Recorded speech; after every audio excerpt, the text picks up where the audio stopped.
Boa noite, 19 de junho de 2020. Hoje trazemos o tema os desencarnados e sua ação contra os grupos espíritos. É o pessoal do contra, né? Os chamados demônios pelo pessoal evangélico. São seres energívoros que roubam as energias boas e provocam distúrbio, desordens, provocam confusão e divisão. E pelo fato de serem invisíveis, eles se aproveitam da invisibilidade. Eles têm uma matéria mais sutil, né? Quintessenciada. Não visível para a nossa visão, que vai do vermelho ao violeta apenas. Nossa visão é bem restrita.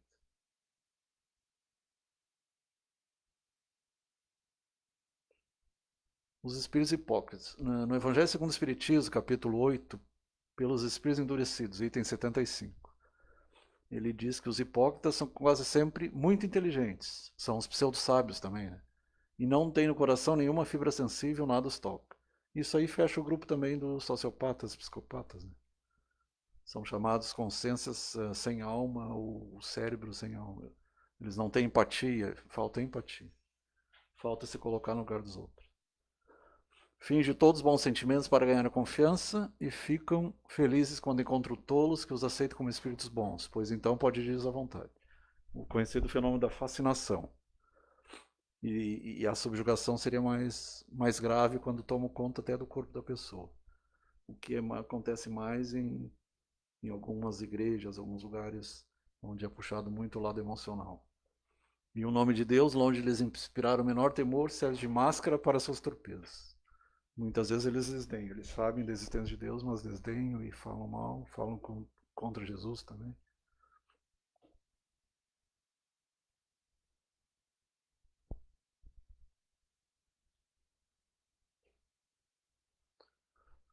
Então ali aparece a figura do Kardec, Hippolyte Léon Denisard Rivail, ele era educador em Lyon, foi discípulo de Pestalozzi, que foi um dos maiores divulgadores da educação na Suíça, em Verdun.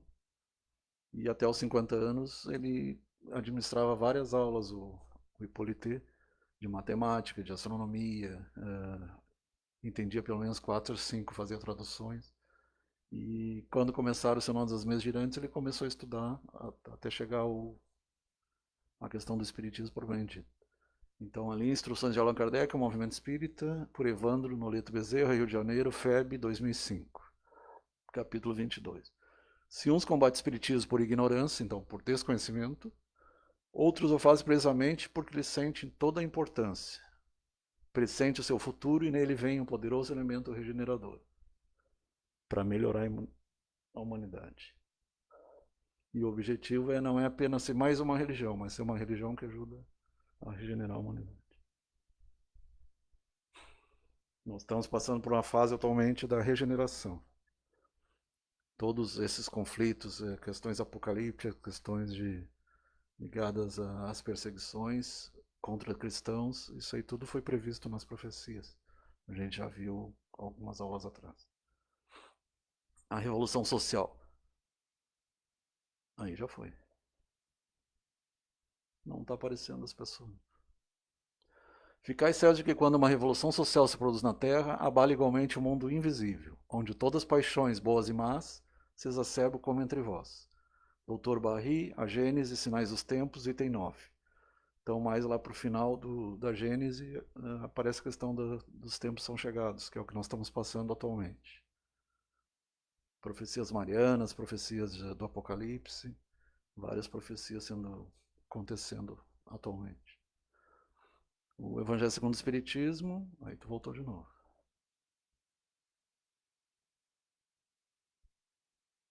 Aí foi 2 para cima. Não? Tinha um outro antes?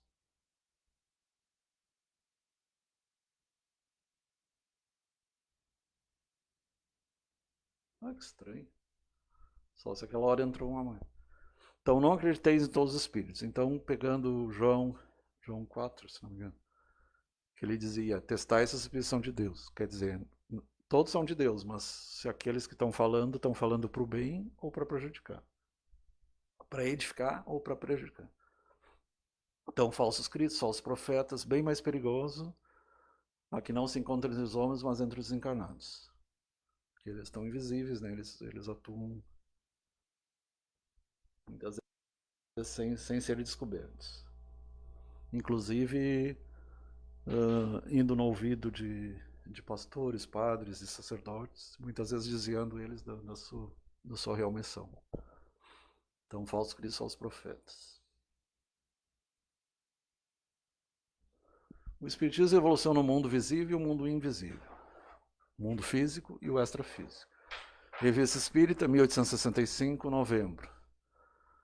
Há algum tempo, os nossos adversários têm em mira as sociedades e as reuniões espíritas, onde semeiam profusão o fermento da discórdia e do ciúme. Então, jogando um membro contra o outro, como eles conseguem ler nossos pensamentos, eles conseguem ver as fragilidades e os defeitos dos frequentadores, dos trabalhadores, e conseguem aumentar o seu orgulho, a sua vaidade, ou aproveitar seu orgulho e sua vaidade, se o trabalhador não descuidar, e jogar um contra o outro. E procurando, inclusive, atentar contra o dirigente máximo, que é o que orienta os demais. Tudo com a intenção de acabar. E nas reuniões práticas eles dizem com todas, e muitas vezes bate na mesa e gritam e falam alto, nós vamos fechar esse centro, vamos fechar essa turma. Eles são bem agressivos mesmo.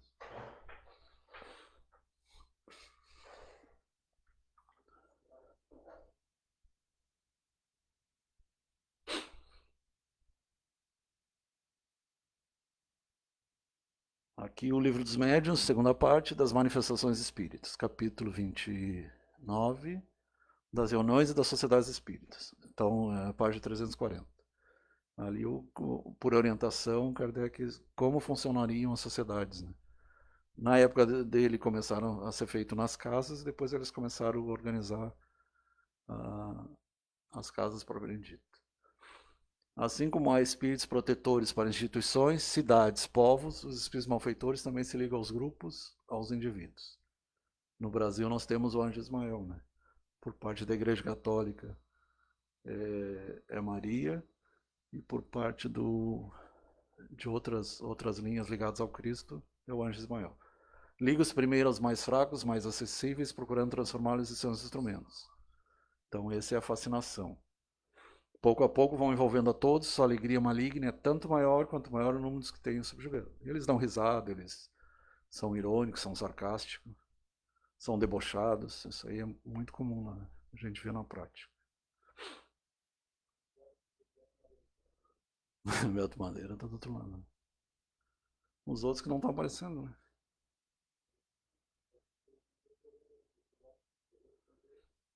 Tá. Então eles procuram jogar um contra o outro. São estratégias. Pois é. Tem 9 ali, mas não aparece.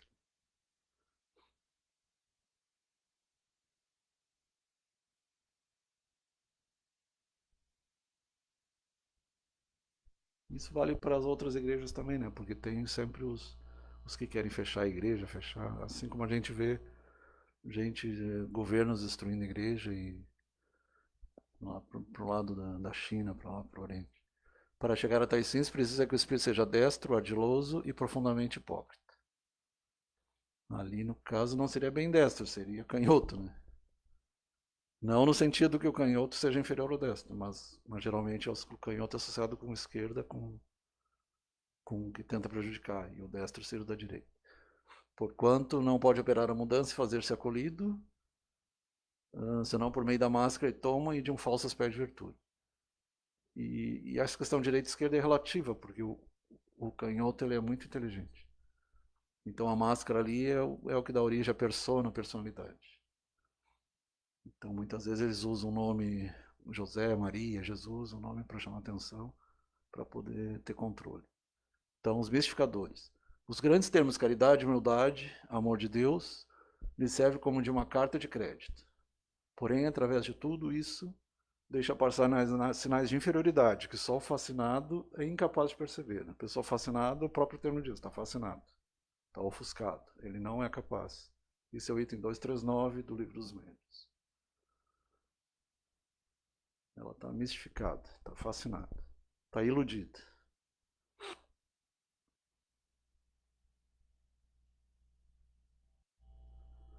Por isso mesmo que o fascinador mais teme são as pessoas que veem claro, que veem claramente.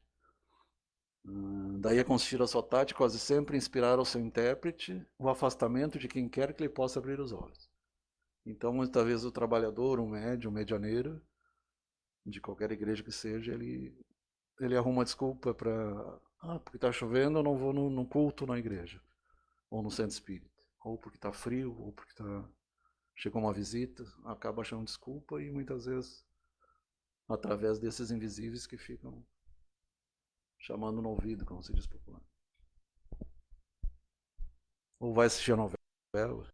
Então, muitas vezes, desculpas furadas para escapar de compromissos que seria para eles crescerem como indivíduos, como consciências no processo evolutivo. São eles que semeiam germes de discórdia entre os grupos, que os levam a isolar-se um dos outros e a se olharem com prevenção. No Evangelho segundo o Espiritismo, só os profetas na erraticidade, que é logo depois da morte. O item 10, Erasto, discípulo de São Paulo, 1862. O Erasto aparece bastante no Evangelho, junto com Tomás de Aquino. Então, muitas figuras da Igreja Católica e do cristianismo primitivo. Porque o Espiritismo é o cristianismo redivivo. Ele traz a simplicidade dos tempos apostólicos. Por isso que ele não faz questão de... Claudeci Silva, boa noite. Não faz questão de sacerdotes, de imagens, nada disso. Nem de velas, nenhum tipo de imagem. Que seria idolatria. Né? Ou fetichismo, né?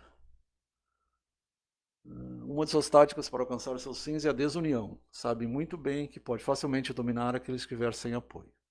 Estão jogando um contra o outro. Olha, voltou para outro. O seu primeiro cuidado quando quer apoderar de alguém, e aí já entra a subjugação, é inspirar-lhe a desconfiança e o isolamento. Então ele começa a desconfiar e começa a se isolar. Isso é um caminho para a depressão. Né? Isso é na Revista Espírita, 1858 e 59. A fim de que ninguém possa desmascará-lo, esclarecendo a vítima com seus conselhos salutares. Então, afasta de pessoas que poderiam lhe orientar. Isso a gente vê quando a gente viu só os profetas, que muitas vezes estão sob esse efeito aí, né? Como o Henri Christ, como eles acham que são. Ou pior ainda, eles acham que são o próprio Cristo, né? É um problema bem maior mesmo, é um problema de loucura mesmo. Mas aqueles que dizem, não, eu sou apóstolo de Jesus e estão transmitindo coisas erradas, são pessoas falsas também. O que predispõe à obsessão? Então, aqui tem que diferenciar a obsessão do ponto de vista psicológico, pensar e obsessão-compulsão, né? Pensamento repetitivo, monoideísmo, da obsessão do ponto de vista espiritual, que os evangélicos chamam perturbação. As imperfeições morais dão asa à ação dos espíritos obsessivos. Então, quando a pessoa diz, eu estou possuída ou perseguida, alguma coisa ela fez para abrir a janela, abrir a porta da sua casa mental que eles conseguiram entrar. Livro dos Médios, Allan Kardec, item 252. Então, as nossas fraquezas são exploradas por esses aí. E muitos deles eram antigos magos, trabalham com hipnose, trabalhavam com hipnotismo, e tem muito conhecimento de magnetismo e acabam perturbando. Todas as vezes que num grupo um de seus componentes cai na armadilha, cumpre-se proclame que há no campo inimigo um lobo no redil, um lobo no meio das ovelhas. Segunda parte, Livro dos Médiuns, Manifestações Espíritas, capítulo 19, página 340. E todos se põem em guarda, visto ser mais provável a multiplicação das suas tentativas. E muitas vezes, numa reunião, eles conseguem perturbar 2 ou 3 medianeiros simultaneamente. Ou numa igreja, né? Aquelas pessoas que caem, que desmaiam. Se não se desencorajar esse elemento para uma resistência enérgica, ali deveria ter uma vírgula, né? Ali tá errado, deveria ser uma vírgula. A obsessão se torna um mal contagioso, que se manifestará entre os médios pela perturbação da mediunidade. Mediunidade é todo contato com o mundo invisível. Todas as religiões têm mediunidade. A Umbanda tem, o protestantismo tem, o catolicismo tem, os santos, a história dos santos. os hindus, os budistas, todos é um fenômeno em todas as religiões, inclusive em espécies animais também inferiores, como cão, gato, cachorro. Entre os demais, pela hostilidade recíproca, a perversão do senso moral e a destruição da harmonia.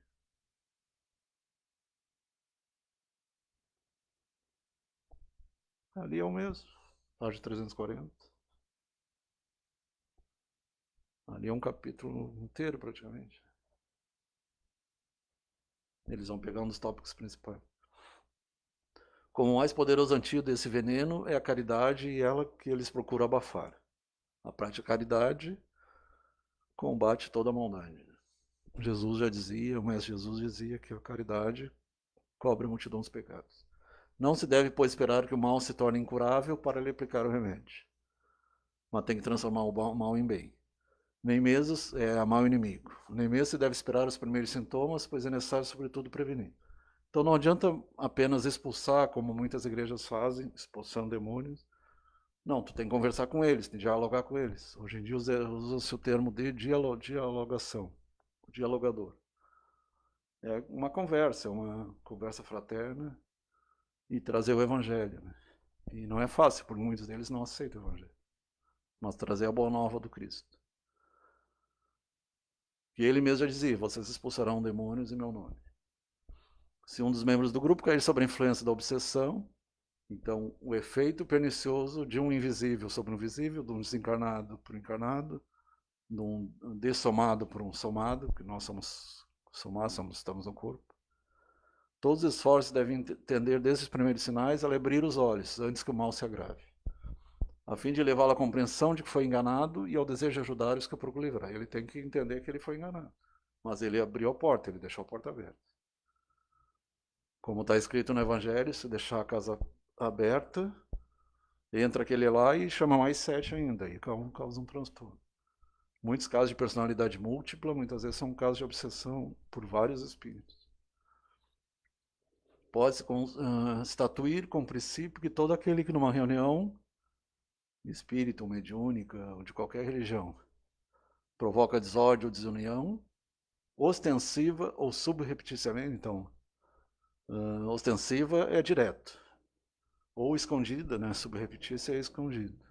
Por quaisquer meios é um agente provocador ou pelo menos um mau espírito, um mau evangélico, um mau católico, um mau budista, do qual cumpre que outro se livre o mais depressa possível. Página 337.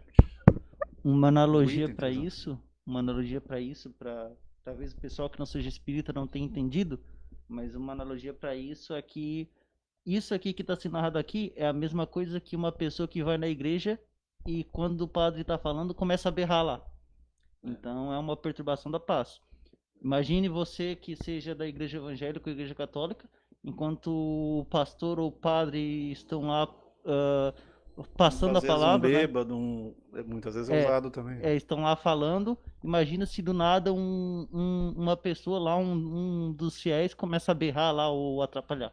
É basicamente o que está sendo escrito aqui, só que no espírito, né? Então acho que agora fica mais simples de. Isso vale para qualquer religião. Apesar de ser um trabalho espírita, mas toda É aí que religião vem tem desordem, né? A desordem ela se refere a isso. A pessoa que ela atrapalha o culto, a sessão espírita, a missa, qualquer Até para coisa. esclarecer para quem não leu muita coisa do espiritismo, o espiritismo não tem nada a ver com ocultismo, nada a ver com cartomância, nada a ver com quiromância, nada a ver com o uso de cartas, tarô, horóscopo, nem vela, nem talismã, nem sacrifício nenhum, nada nem disso é espiritismo. O quê? Nada disso é espiritismo. E nem constar órgãos de animais mortos também, que é o termo correto da necromancia, que as pessoas confundem. Necromancia não tem nada a ver com contato com espíritos. Necromancia é o uso de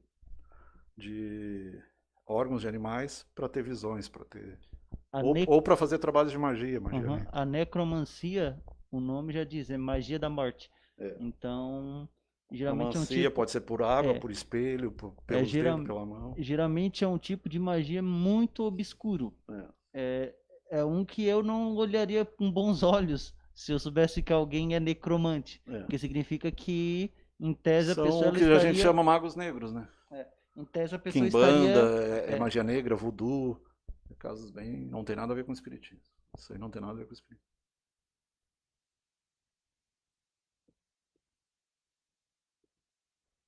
Visto ser necessário evitar toda causa de perturbação e distração, uma sociedade espírita deve organizar-se, isso vale para qualquer igreja também.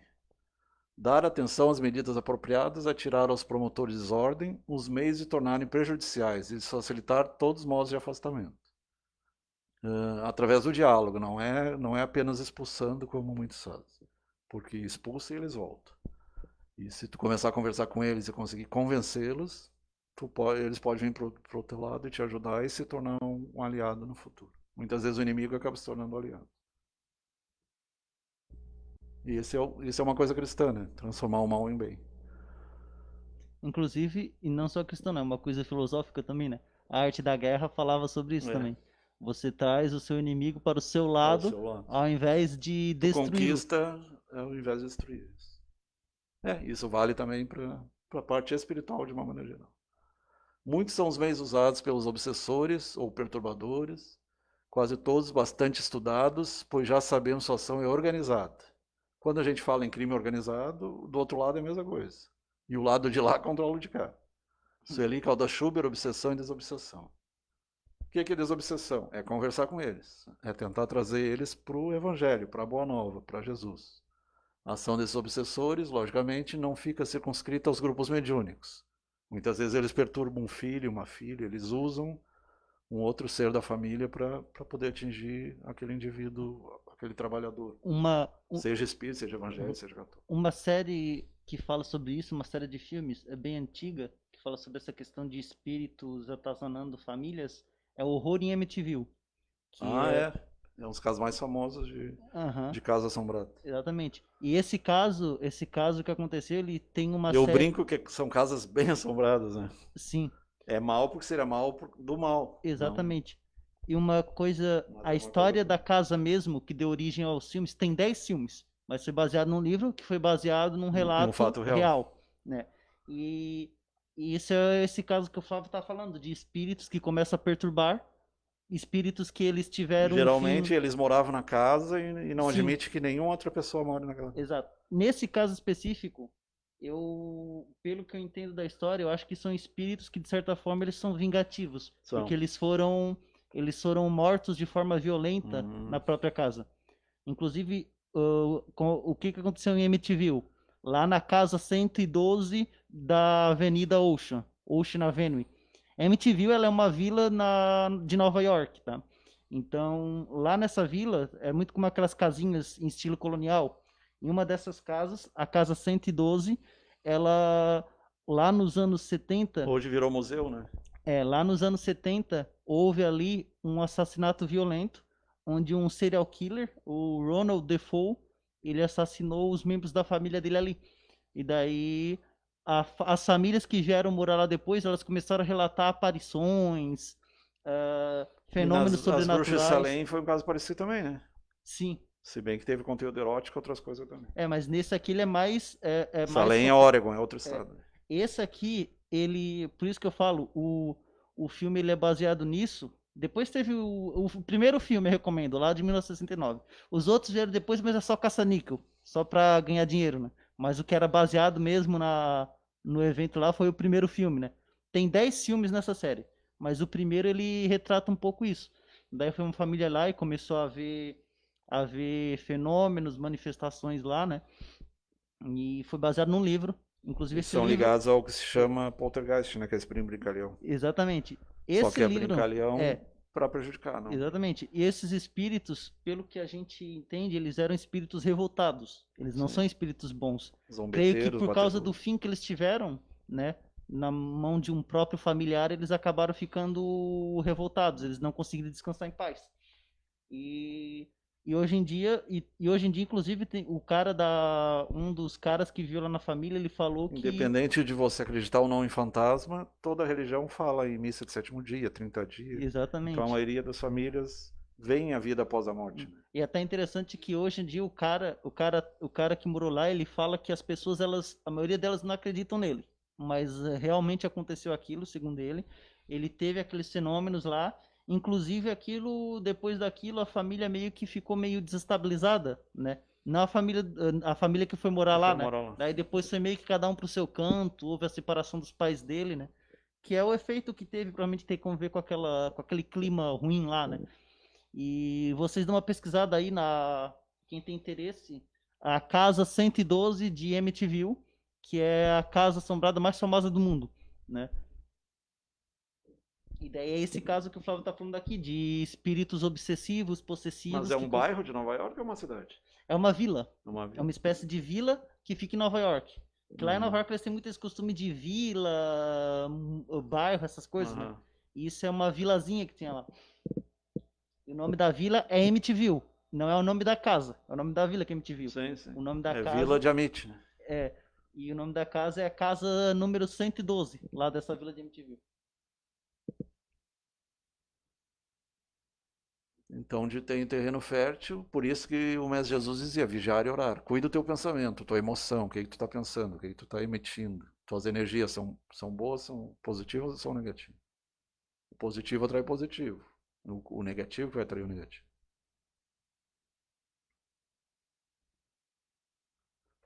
Procuro disseminar a desconfiança entre os participantes. Jogar um contra o outro. Desânimo e desmotivação para as questões espirituais. Estudo, prática do bem, bom humor, estado íntimo. A gente conhece trabalhadores que frequentavam, participavam, davam palestras e de repente abandonam, largam tudo, saem do espiritismo ou saem da igreja que estão. Então isso aí muitas vezes acontece. Causa mal-estar aos que trabalham corretamente e deturpando a verdade, com informações erradas, com mensagens erradas. Querem intrometer-se nos trabalhos, trazer a desunião dos grupos, intrigas, maledicência. Então, as estratégias da maldade mesmo. Inclusive, era o que acontecia nessa série de filmes. Geralmente tinha um espírito ali que muitas vezes ele possuía um membro ou atazanava um específico e... Tinha uma série de televisão que dava esses casos de casas assombradas. As pessoas acordavam com arranhões, casos bem... Sim. Aí um espírito conseguir fazer arranhão, um negócio bem complicado.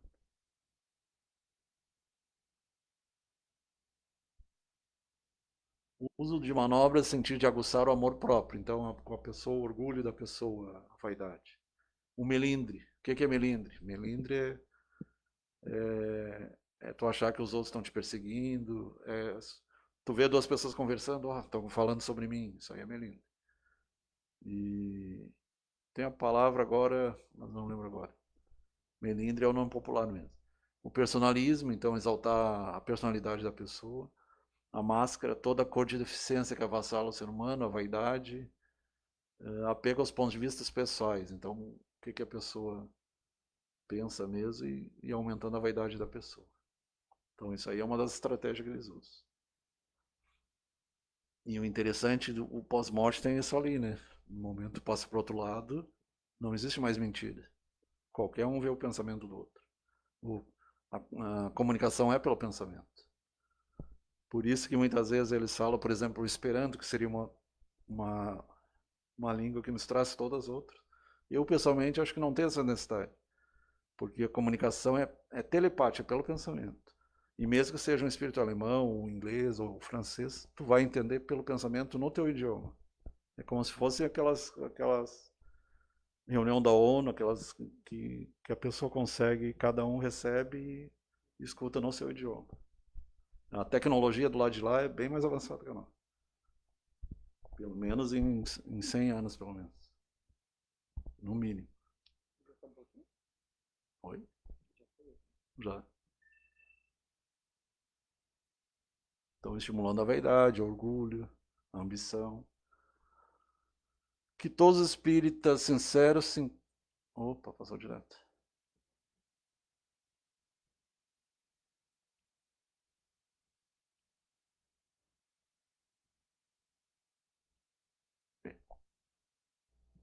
Se unam, pois, uma santa comunhão de pensamentos para enfrentar a tempestade. Então, pensamento bom, sentimento bom, Eu gosto muito do budismo que ele diz: atitude correta, pensamento correto, ação correta, sentimento, ato. Todos que estão penetrados da grandeza do objetivo põem de lado as pueris questões secundárias. Ó, passou de novo. O que tu tá? Faço calar a suscetibilidade, é outro nome para melindre. Se você escutar a palavra suscetibilidade, é o melindre. Do amor próprio, do alto amor, para ver apenas a importância do resultado para qual a providência conduz a humanidade. Revista Espírita, 1865, novembro. Então são pessoas que são sugestionáveis. O outro nome para suscetibilidade é sugestionabilidade. São pessoas crédulas, elas acreditam em tudo, isso aí. Tu não pode ser nem incrédulo demais, nem incrédulo demais. As duas coisas são ruins. Nem cético demais e nem incrédulo demais. Nem desconfiar de tudo e nem acreditar em tudo. São os dois extremos. Tem que estar sempre no meio. Caminho do meio. O que acontece quando os encarnados não prestam atenção aos ensinamentos ouvidos? Nos domínios da mediunidade, Chico, pelo espírito André Luiz. Que é o mesmo Carlos Chagas, né, que foi o médico que descobriu o mal de Chagas. Do lado de lá ele usa o nome André Luiz. Quem assistiu o filme vai entender o nosso lado. Nos domínios da mediunidade, Chico, pelo espírito André Luiz. Sem dúvida passa pelos santuários da fé na condição de urnas cerradas. Ali a gente vê os espíritos lá atrás e a comunicação pelo chamado cordão de prata. Impermeáveis ao bom aviso, continuam inacessíveis à mudança necessária. Mas esse mesmo fenômeno se repete nas igrejas de outras confissões religiosas? Sim. Qualquer igreja, qualquer. Que o objetivo de eclésia é a reunião, né? A unificação. A palavra desempenha significativo papel nas construções dos espíritos. Ali tem duas palestrantes e atrás aparecem os chamados amparadores, os espíritos protetores, os anjos da guarda, os protetores, os guardiões. Sermões e conferências, tem alguns que deixam até que os intrusos não entram na igreja ou no salão, no recinto. Sermões, conferências, sacerdotes, doutrinadores. Doutrinador é um termo que não se usa mais, é dialogador. Em vários setores da fé. Isso aí é um resquício do catolicismo. Tem muito espírita que veio do catolicismo e ainda usa o termo doutrina. Eu prefiro o diálogo. Sempre inspirados no infinito bem, guarda o objetivo da elevação moral. Também não gosto da palavra doutrina porque ela dá a entender que tu tá forçando a pessoa, né? Proselitismo, o espírito não é proselitismo. Doutrina, na verdade, se a gente for historicamente, o uso histórico do termo doutrina se referia à alienação, né? Catecismo, marxismo, é nesse sentido, né? Todas as doutrinas que tiveram, elas... Seja na verdade, política, econômica... O objetivo da doutrina, na verdade, é isso, né? Fazer o que a gente chama lavagem cerebral, né? O objetivo não é esse. E nem conquistar adeptos para a tua igreja também. O correto, por isso que eu falo, o correto é a gente sempre questionar. Por isso que eu falo a importância de matérias como história, filosofia nas escolas, porque elas ensinam a gente a questionar, né? Isso. Pensamento crítico, livre escolha e livre decisão também de seguir tal religião ou não. Ou não ter nenhuma também. Isso que eu acho que nas escolas, os professores que ainda dão aula de filosofia, é interessante trazer filósofos de todas as áreas do conhecimento, né? Muitos deles fazem, né? Tem uns que se focam mais em debate, mas eu acho que além do debate é interessante falar sobre ponto de vista dos filósofos do passado. Eu gosto do que eles fazem no Jornal da Record do Heródoto Barbeiro, que eles chamam sempre dois, um de cada lado. E tinha professores que faziam isso também. Por exemplo, um defendia o parto normal, outro defendia a cesariana. E aí tu vê os dois lados, né? Sim, inclusive é interessante... Isso aí entra na questão da síntese, a tese, antítese e síntese. Sim, é o tipo de debate que é interessante estar trazendo de dois grupos, de duas pessoas que representam pensamentos, linhas de pensamento divergentes, né? No diálogo interreligioso também é importante isso. Eu tive um professor que ele fez isso. O que ele fez? Só que a tarefa que ele deu era complicada para alguns grupos, porque ele nos dava dois filósofos. Um que representava uma linha de pensamento e outra linha de pensamento ao contrário. A gente tinha que torcer para cair no grupo do filósofo que a gente era a favor. Porque se a gente caía no outro, a gente tinha que forçar uma argumentação a favor dele. Mas até entendo o ponto de vista do professor, a ideia dele era justamente isso, ver qual é a nossa capacidade de adaptar. Treinamento para o advogado diabo. E daí o que acontece? Felizmente, eu caí no grupo do Heráclito, né? E o outro Tu grupo, conseguiu entender? É o cara mais difícil de entender, o Heráclito. entendi. O Heráclito, Então tu é inteligentíssimo. toda a filosofia dele, a gente O que pode. dá pra entender é que tu tá tomando banho, o rio não é mais o mesmo, tu não é mais o mesmo. A questão da mudança. Isso aí, na verdade, inclusive, isso foi até interessante que eu até levei esse questionamento para aula de engenharia química, né? Esse do Heráclito, que tinha, eu até falei lá, perguntei pro coordenador do nosso curso, né? Que também é nosso professor inteligentíssimo, o professor Mazuco. Um grande abraço, professor Que a Mazuco. cada 7 anos a gente É, troca e todos daí os eu átomos do perguntei corpo. para ele, ô professor, e o que o professor acha do que o Heráclito falava no passado, de que uma vez que o ser humano colocava a mão no rio, ele já não era mais o mesmo? Isso é verdade pelo seguinte, vamos pegar uma coisa básica, células. O rio antes não tinha células mortas. Tu botou a tua mão ali, ele passa a ter células mortas. Ou seja, não é o mesmo rio que era antes, É. né? Ele pode parecer o mesmo visualmente, mas em essência, anatomicamente, Porque ele as não é células mais o da pele mesmo. a gente tá perdendo direto. Pele, cabelo. Exatamente. A Então, célula vermelha leva 21 dias. É 3 semanas, geralmente. exatamente. E por isso que eu gosto muito do Heráclito, foi o primeiro filósofo com quem eu simpatizei, porque basicamente toda a filosofia dele a gente pode resumir Ele falava numa muito no frase. fogo. O É, Parmênides era água e ele era o fogo. exatamente. Mas toda a filosofia do Heráclito a gente pode resumir numa frase. Tudo muda. Todo mundo. Basicamente isso. É isso que eu defendia. Toda a linha de pensamento dele, ela ia de encontro a essa questão de que tudo muda. O Parmênides era o contrário. O Parmênides ele defendia que tudo era Estacionário. sempre a mesma coisa. Só que daí é muito mais difícil tu aceitar tu aceitar o fato de que as coisas são estáticas do que tu aceitar o fato de que as coisas mudam. Só olha para a natureza tu vai ver que tem mudança o tempo todo, né? Então, por isso que eu sempre falei, o pessoal que pegou o grupo do Parmênides, ele tava um pouco mais difícil porque provavelmente a maioria não concordava com ele. Uhum. É difícil tu concordar com ele. Ele foi um filósofo Ele extremo. era influenciado pelo Demócrito e o Leucipo, então atomista. Sim, Os atomistas defendem a matéria, né? E o sim. Heráclito defendia mais a parte espiritual, energética. Né? E o fogo é ligado. Qual é o simbolismo do fogo, da vela, da chama? É a espiritualidade, né?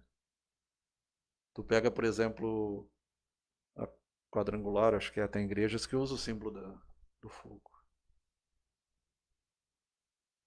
A palavra desempenho significativo, isso aí já foi falado. O assistente meditou um instante e acrescentou: entre os homens, porém, se não é fácil cultivar a vida digna, é muito difícil habilitar-se a criatura à morte libertadora. Já dizia aquele cara lá, o Barão de Tararé, da vida só se leva a vida que a gente leva. Fez o bem, vai ter uma boa morte. Fez o mal, vai ter uma má morte. Comumente desencarna-se a alma, sem descarrega os pensamentos, desagarrem enoveladas em situações, pessoas e coisas da terra. Por isso que o budismo fala que a gente não deve ter uma ligação afetiva muito grande com coisas, animais, pessoas, por causa do apego, que aí prende a terra. Embora seja muito difícil a gente não ter apego, por exemplo, a um gato ou um cachorro, né? É Não é muito fácil. difícil. Quem convive com animal e do nada vê que ele partiu, morreu, é muito triste. Mas se tu pensar do ponto de vista do Heráclito, que tudo muda, tudo passa, é mais Sim, sim. fácil. Porque, tipo, é justamente isso. Tudo muda. A E gente não se sabe que apegar a tudo muda. dinheiro, não se É, apegar a bens, não se apegar a é terra. por isso que eu falo. O pessoal Tudo antigo tem muda. muito apego à terra. Tudo muda. Mas o simples fato da gente saber que tudo muda não diminui um pouco o sentimento de dor ou sofrimento quando Sim, sim. perde um ente querido ou um O animal. luto é normal, né? Uhum. Agora um luto de mais de um ano já não é normal. O luto é normal em torno de um ano, mais ou menos. Inclusive, Tem pessoas, morreu há 10 anos e... uma curiosidade que eu vi é o seguinte: eu li que as pessoas mais velhas, que já estão em meia idade, eles estão em tese mais preparados para a perda de um ente querido. Só que eles sofrem por mais tempo do que uma criança ou uma pessoa mais nova. Mas se morrer um filho, eles vão sofrer bem mais. Assim, Que a gente espera que os velhos vão antes, quando é morre como o dizia jovem antes. o personagem lá do Senhor dos Anéis, né? Nenhum pai merece enterrar o filho. Falando dessa questão da magia branca e magia negra, e o Senhor dos Anéis, eles perguntaram se o Gandalf passasse para o lado negro, aí eles disseram que ele seria um tirano pior que o Sauron. Então é bem complicado essa coisa. Muitas vezes um mago branco. Isso aí é representado por Lúcifer, né? Ele tinha portador da luz, estava no mesmo nível de Jesus e caiu e virou o diabo. Então isso aí é a queda do orgulho. A queda do orgulho é bem complicado. Então, por mais que tu tenha uma evolução moral, conhecimento acadêmico, se tu tiver orgulho, isso aí vai atrapalhar tudo. Tu pode cair bem feio. Então, quando a mente está presa a interesses inferiores do mundo, cristalizada, enfermiça em paisagens inquietantes, Porque criadas se a por ela gente mesma. parar para observar, até faz sentido, porque o Sauron, desde o início, ele já tinha uma tendência Maldade. a ser ruim, né?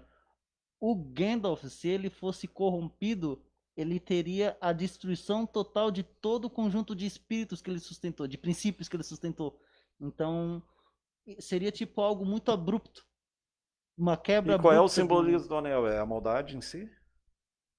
Eu acredito que é a tentação, Tentação. porque a gente percebe que todos os personagens que eles entram em Esse é o problema da contato. riqueza. A riqueza é bom É, se bem utilizada. exatamente. O Mas Sméagol, tu né? não cair no egoísmo, no É, prejudicar os outros, no pisar em o cima. Sméagol, ele representa justamente isso, a pessoa que caiu na tentação, uma pessoa egoísta, Sim. uma pessoa cheia de problemas, uma pessoa que não dá para confiar, né? Embora eu adore o Sméagol, É acho que é um perto do personagem verme, né? carismático, a gente sabe que ele tá ali para representar algo ruim, né? É. Tanto é que no final, ele foi tão egoísta, tão egocêntrico, que morreu para ficar com o anel. E essa questão do roubo de energia, a gente vê o Frodo ficando fraco, a gente vê também nos Dementadores no Harry Potter. Sim, Então, os Dementadores são esses demônios, eles roubam energia. E sim. muitas vezes tu diz, pô, fiquei perto daquela pessoa e tô fraco. É só a gente ver aquela pessoa como um É, possível dementador da vida real. é. E muitas vezes eles são inconscientes, nem sempre são conscientes, né? Inclusive, por isso que é essa a importância da literatura, né? Muitas vezes, por isso que eu recomendo que o pessoal sempre leia o Harry Potter, leia o Senhor dos Anéis, que eles têm bastante analogia, assim, interessante, né? Embora seja literatura infanto-juvenil, ela é livre para todos os públicos, né? Os Ouroboros, por exemplo, é símbolo da eternidade. A Sim, serpente come a própria cauda. O próprio círculo é um dos simbolismos da divindade de Deus, é o círculo. Por isso que ele é contínuo e não tem início nem fim, né? Para aqueles que se dizem ateu, que não acreditam, como é que alguma coisa pode não ter início? Por isso que o símbolo é o círculo. Daí o valor do culto religioso respeitável, qualquer religião, não importa. Desde que seja para fazer o bem. Formando e tornando as pessoas melhores, como dizia o Dalai Lama. Melhores homens, melhores pessoas. Ambiente propício à ascensão ao crescimento espiritual, com indiscutíveis vantagens, não só para os encarnados, quanto aos desencarnados também. Com sinceridade, fervor e os desencarnados que aspiram à própria transformação. Muitas vezes a gente vê na prática um espírito violento, depois de meses, às vezes anos até, ele começa a chorar, ele acaba se transformando, é uma questão de tempo. Se tu mostrar para ele o que... Por exemplo, ele está perseguindo um daqui. Se mostrar para ele que no passado ele foi perseguido, aí ele começa a se dar conta. Oh, eu fui perseguido, agora eu estou perseguindo. Só mudou o verdugo, o algoz virou vítima. Por isso que muitas vezes as pessoas não entendem espírita. Ah, por que acontece aquela coisa ruim, aquela pessoa boa? Mas tu não sabe o passado. Nada é por acaso, tudo tem explicação. A vítima de hoje pode ser o agressor de ontem. Claro que isso aí não justifica matar uma criança ou fazer. Nada justifica a maldade. Mas a gente começa a ver de cima da montanha, uma visão mais acima, além da simples matéria. Ali mostra a questão do cara que está na igreja ou no centro, só que ele está pensando no trabalho, então ele não está ali, ele está só de corpo, não está de corpo e alma. Ele está pensando lá no trabalho dele. E ali o expositor da boa palavra pode ser comparado ao técnico eletricista, desligando tomada mental, tomadas mentais através dos princípios libertadores, distribuindo esse do pensamento. Durante a própria palestra ali, a reunião, os espíritos vão fazendo a limpeza também a chamada aura das pessoas ali que estão participando, da igreja, do culto. Isso acontece em qualquer lugar. A gente está sempre trocando energia com as outras pessoas para o bem ou para o mal. Tá parecendo só o Claudeci ali. Tinha 9, né? Provavelmente isso é da nova É atualização o do sistema Facebook. ali. É. Provavelmente em breve vai voltar ao normal. É que o Facebook, ele E tá. ali quando tu vai a uma reunião, uma igreja, algum culto, tu pode ir pelo amor ou pela dor, né? Sempre tem esses lados. Ou tu vai Uhum. para aprender, ou tu vai porque tem alguma coisa para resolver. Em termos conscienciais, não em termos materiais. Jesus foi bem claro quando disse não pensar em dinheiro, né? Vá divulgar a boa nova sem esperar nada em troca. Ali sorriu bem-humorado e prosseguiu. Ali é um ser que está sendo trabalhado à distância. Então, magnetismo é feito à distância, hipnose, magnetismo. E aí ele começa a dormir sem ter porquê, sem estar com sono. As entidades são vampirizantes. Opero contra elas, envolvendo os ouvintes em fluidos entorpecentes. Aí as pessoas desmaiam, caem no chão, adormecem. Conduzindo o último ao sono provocado porque eles adiam a renovação. Aí ele acaba dormindo e nem escuta nada que o palestrante está falando, nem nada. Uma outra coisa interessante também é justamente isso, né? As histórias de vampiros, elas representam isso, o roubo da energia vital, que é o O sangue, né? vampiro é o sangue, mas É, na verdade aqui é energia, porque se a gente for energia para, se vital. a gente parar por observar, a, a ficção fantástica, ela sempre tem uma Tu tá abordagem falando do que Realismo Fantástico.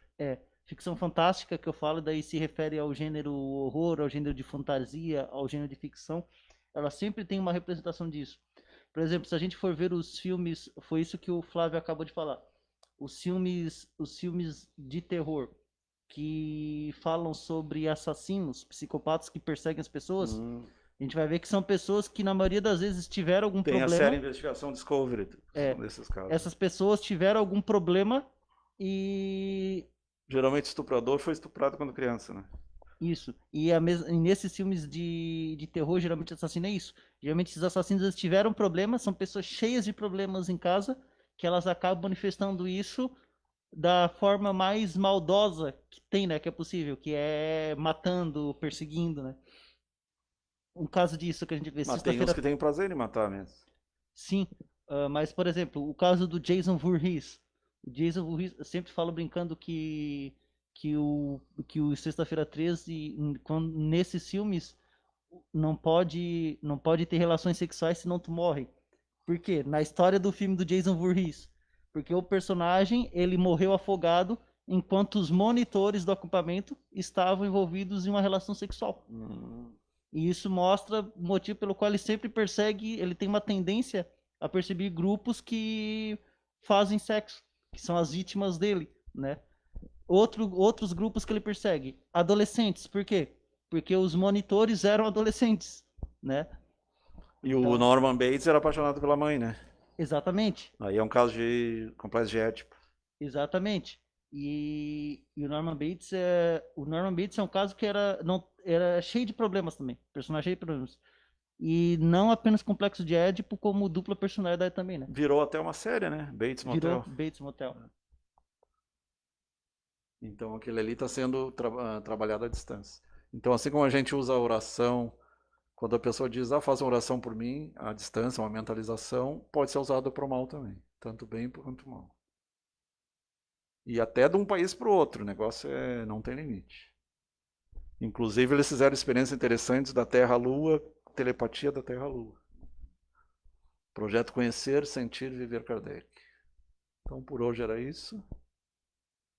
Isso vale para qualquer. Aqui é espírita, mas vale para qualquer religião. Toda religião tem seus perseguidores, tem tantos que criaram os fundadores quanto os perseguidores. Como a gente vê na política, em todo lugar tem.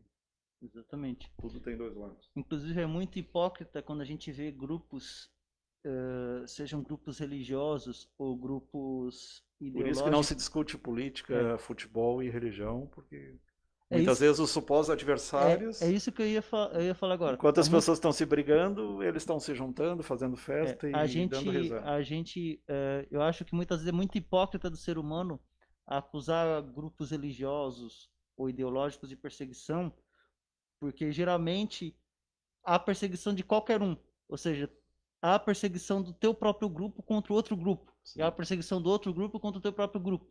Muitas vezes a pessoa faz isso inconscientemente. Tu não precisa ir lá e com tocha atrás da pessoa. Mas tu condena, opa, aquela pessoa é da religião tal. Então, Hoje é virtual, né? é a mesma coisa. Opa, aquela pessoa votou em político E a tal. energia é incrível. Então, Uma vez eu estava de plantão em Novo Hamburgo, não, era em Santo Antônio da Patrulha. E tinha uma mulher depressiva, já tinha atendido ela. E num outro plantão ela ligou, tô ruim, e eu sentia pelo telefone, eu comecei a se sentir mal. Aí eu disse para ela, não, tu deve procurar uma psiquiatra, uma psicóloga. E eu tive que cortar a conversa, porque pelo telefone já estava, tu vê que até a distância. Por isso tem que vigiar e orar, tem que estar sempre alerta. À noite é complicado, né? Porque à noite tu desliga com o teu consciente. Se tu não fizer uma boa oração, meditação, uma música tranquila, tu pode ter pesadelo. E pode ser perseguido à geralmente noite com também. aquela última coisa que tu viu, né? Eu, Pode por ser exemplo, perseguido à noite. uma vez Não necessariamente. eu Muitas vezes tava tu tem lendo sonhos sobre, eróticos. uma vez eu tava lendo sobre veneno de serpente, e naquela mesma noite eu tive um pesadelo com serpente, né? Algumas vezes é. Isso aí então. Boa noite.